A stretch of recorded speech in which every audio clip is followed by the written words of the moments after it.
So I just participated in the Melon Jam. I made the Corrupted Adventures of Corrupted Man and Corrupted Land.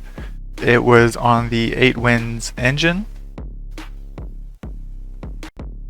And I want to go over a few gameplay mechanics. So for starters, when you jump, when you land, you stop moving. And I wanted to do a little bit of a skill reward here. So here we got this. If you crouch and then instantly release, you don't get that movement stop. And you can cancel an aerial attack into a crouch. So what you can do, if it works right, is you can aerial attack straight into a crouch attack, which might give you higher DPS. I guess if you're already jumping, you could do that to get a little DPS boost or recover some of your DPS loss from the jump.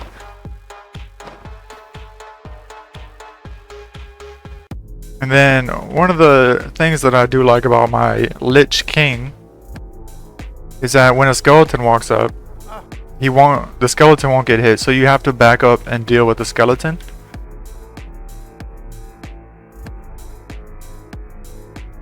You could jump over them. When they hit this wall, the back wall, they'll just despawn.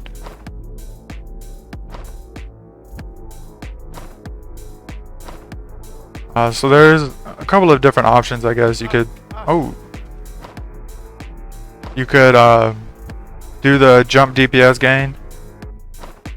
Skeleton popping out the ground like fireworks on 4th of July won't keep me from my goal. These guys, it's just kind of a remix from stage 1.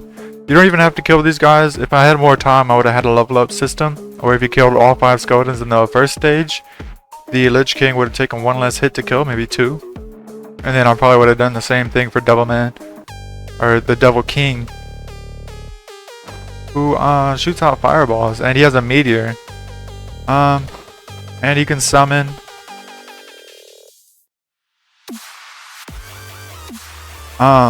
I couldn't reach it in the time limit, but when he gets touched by one of his own summons, he will gain health.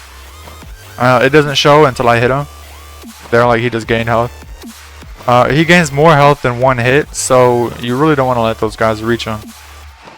I also wanted to give him like some aerial, or I mean not aerial, but like a sweep attack that you had to jump over, hitting like the entire screen, but I didn't have time for that. And this meteor attack, the next one, it will aim for the player's horizontal position, no matter where he is. I was kind of happy with that. It was easier to figure out than I thought it would be.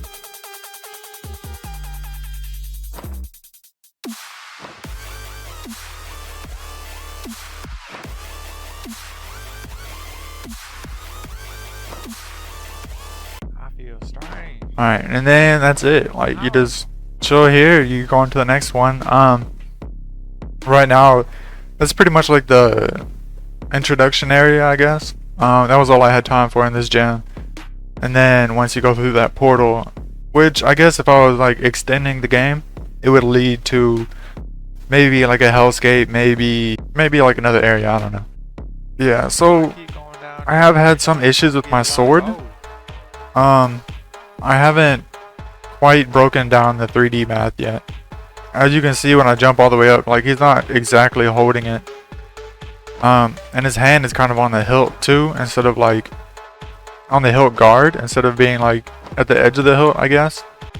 And the hitboxes are a little rough, but I mean, it was 3 days and I had to take a 3D engine into a 2D setting. Alright, so let's go over the code a little bit. Alright, so here's my level manager. I threw this together so I could go from level to level fairly easily. It also manages all the enemies and projectiles on the level. So every single logic update, I'm going to come in here and update all my enemies. And it also handles destroying the stage and going to the next stage, and it handles transferring the enemy bone data, the animation data, to the GPU.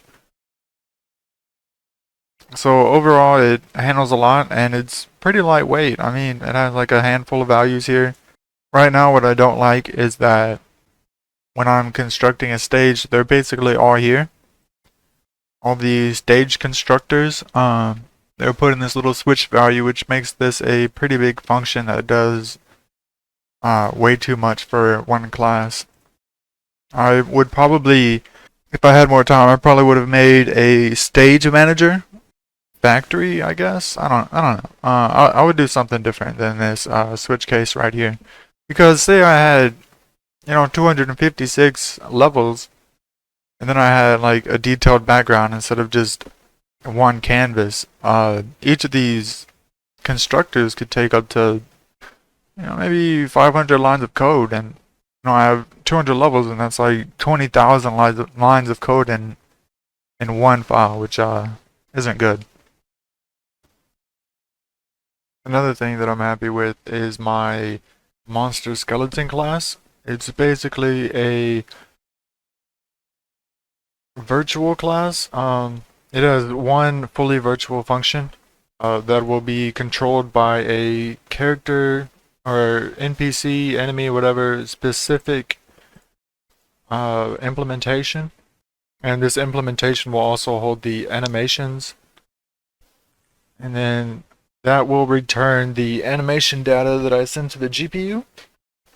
In my old implementation, basically all the animations would go in here, and then if I wanted to do two separate characters, I would need two separate functions here. So say I had 10 characters, I would have 10 different get final bone functions here, and it'll just get a little weird quickly. This makes it a lot simpler, so I go like from here, I have this one function where I just control the animations, and that's it. Same here. And then I also have my enemy base class. It has two fully virtual functions. This is the get final bones that just I think it's overridden by the skeleton. I think it's here. It'll be overridden by the holder class into that very specific skeleton. And then this guy will do everything he does in his update function. He updates 250 times per second, which is definitely overkill, but that's what the engine was already set to. And I only had 3 days, so I didn't really want to mess with it. This guy in particular, he just stands there and then he'll raise the dead every 2.5 seconds or something. 3 seconds. My Devil Man is a little bit more complex. He summons deer monsters. He tells them when to despawn. If they come to him, he'll take their health, or he'll gain a little health. And he'll also throw his fireball, his meteor. I really like the way it turned out. It took me a few hours to get the initial base classes set up, like enemy and Skellimon. This was my first guy. It took me a few hours to get it up, but once I had this up and I had it ready, Lich King took me half as long, and then Deer Skeleton, this took me like 5 minutes. Devil Man took me maybe 30 minutes, even though he's the most complex class. And most of it was spent on his animation logic. So I'm pretty happy with how it turned out. It'll be a big boost to the engine even once I remove the corruption game from it. The 8 wins game itself will be seeing benefits from this, and I'm pretty happy with that.